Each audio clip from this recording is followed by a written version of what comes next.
Bonjour tout le monde, c'est pour faire une petite vidéo pour vous montrer deux nouvelles fonctions de Design Space qui apparaissent dans la version 7.5. Donc on avait déjà eu une mise à jour de l'outil texte qui faisait que lorsqu'on appuyait sur texte, il n'y avait plus de boîte contextuelle. On pouvait aller et taper.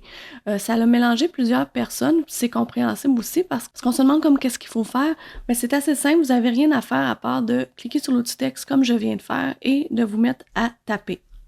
Donc, si j'écris bonjour, voilà, c'est tapé. Et là, si je clique à côté, la nouvelle version 7.5, en recliquant dessus, vous allez voir apparaître ces petits rectangles-là. Ces petits rectangles-là sont super et je suis vraiment contente qu'ils sont enfin arrivés. Ça va vous permettre de redimensionner la boîte. Là, pour le moment, si je fais ça, ça semble rien faire. Mais si je me rapproche des lettres, vous allez voir que ça va les renvoyer à la ligne.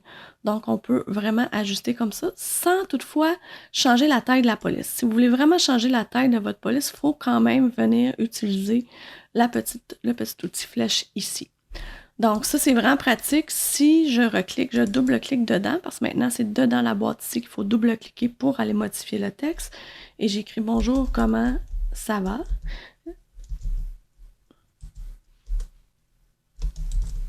Voilà.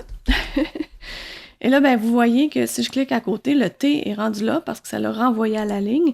Si je veux venir ajuster, je vais venir agrandir un peu pour avoir vraiment mon comment au complet sur la ligne.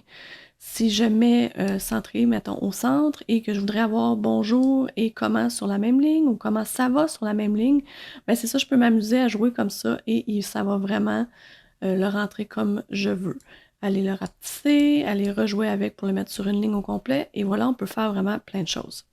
Une autre chose que je veux vous montrer, c'est que si vous avez la Maker 3, la Explore 3 ou la Joy, quand vous appuyez sur Créer, bien, vous allez avoir cette fenêtre-là qui vous apparaît et vous devez sélectionner sans tapis ou sur le tapis.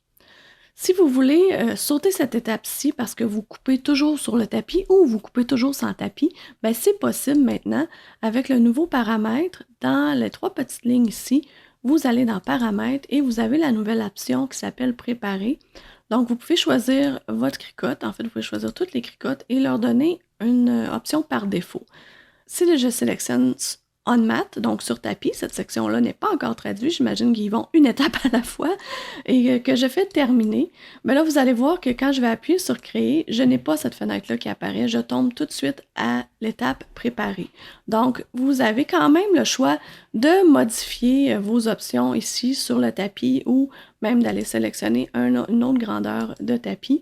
Il n'y a aucun problème, c'est juste que ça vous sauve une étape de faire à chaque fois si vous avez l'habitude de faire un ou l'autre avec tapis ou sans tapis.